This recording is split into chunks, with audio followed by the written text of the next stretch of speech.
چند روز پیش رستم اودینایف یک صاحبکار 35 ساله از شهر کولوب با نشر یک مطلب در شبکه‌های اجتماعی اعلام کرد که از 9 دکامبر سال 2022 سر کرده من صاحبکاریم را در شهر کولوب قطع کردم. از دست کارمند پروکراتور شهر کولوب اسماعیل ظریف دیگر به صاحبکاری مشغول نمی‌شوم.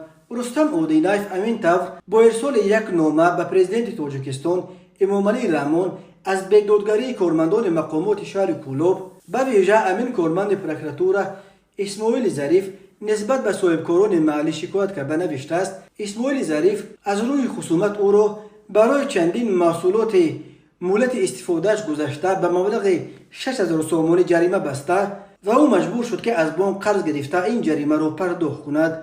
رستم اودینایف نوشت چون این مناسبت بد باعث شد که صاحبکاری را دیگر پوره قطع کنم. نسبت ما پرونده جنایتی آغاز کرد، بالای این داغ سودی گرفتیم و باز جریمه کردند گویا که من یگان جنایتکار هستم.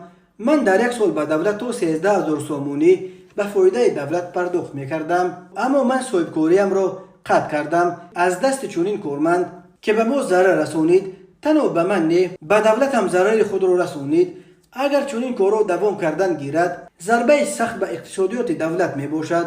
نوشته است رستم اودینایف در نامش به پرزیدنت. او در نامش از امامعلی رحمان خواسته است که اسماعیل ظریف را که او در دادگاه شهر کولوب کار میکند برای این ضرر رسانیش از کار بگیرد. ظاهرا تا به دستگاه پرزیدنت رفتن بحث این قضیه باعث شد که دادستانی شهر کولوب روز 26 دکامبر سال 2022 به قضیه رستم اودینایف رسما واکنش کند. در این واکنش که در سامانه رسمی دادستانی کل تاجیکستان نشر شد، پروکراتور کولوب می نویسد که اودینایف رستم میرزاخانویچ سال تولدش 1987 ساکن شهر کولوب محله بوربت قبلا با حکم سود شهر کولوب از 13 مارس سال 2013 با ماده 209 قسم 1 کودکس جنایتی جمهوری تاجیکستان برای فروش محصولات خوراکواری مولت استعمالش گذشته که به طلبات بخطری برای حیات و سلامتی استعمال کنندگان جوابگو نبود سود شده، به او جزا در نمود محروم ساختن اساس‌زاده به مولت 1 سال و 4 ماه با محروم کردن از حقوق اشغال وظیفه‌های وابسته به سوای سودا به مولت 1 سال تعیین کرده شده است. ولی می نویسد پروکراتور اودینایف به خود خلاصه ضروری نبرآورده باز به جنایت نگاه داشتن محصولاتی که به طلبات بخطری جواب نمیدهد دست زده است. دادستانی میگوید گناه محکوم شده اودینایف در صادر نمودن جنایت نامبرده با نشاندادهای شاهدان، خلاصه کارشناسان و دیگر دلیل‌های رد نشونده استفاده خود را به پورگی یافته است.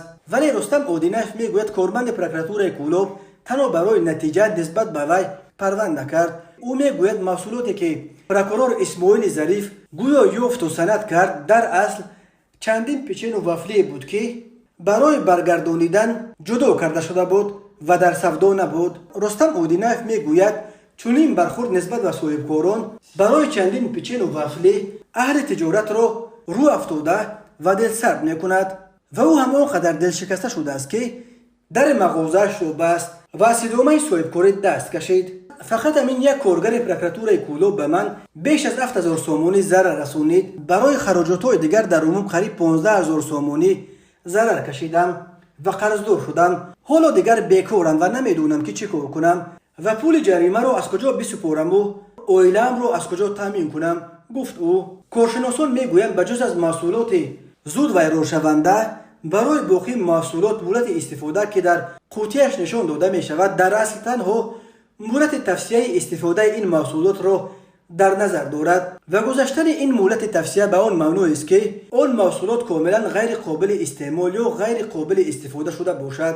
لازم به یادآوری است که در بسیاری از کشورهای پیشرفته اروپا از جمله در جمهوری چک شبکه مغازه‌های عمل می‌کنند که با نرخ نسبتاً به مغازه‌های معمولی خیلی ارزان‌تر صرف محصولات مولت استعمالش گذشته را می‌فروشند و برای محصولات قنادی چنین جزای سخت دادن صاحبکاران و آن هم به دلیل‌های علما ثابت نشده به عقیده اقتصاددان‌ها جزای بیش از حد به نظر می‌رسد.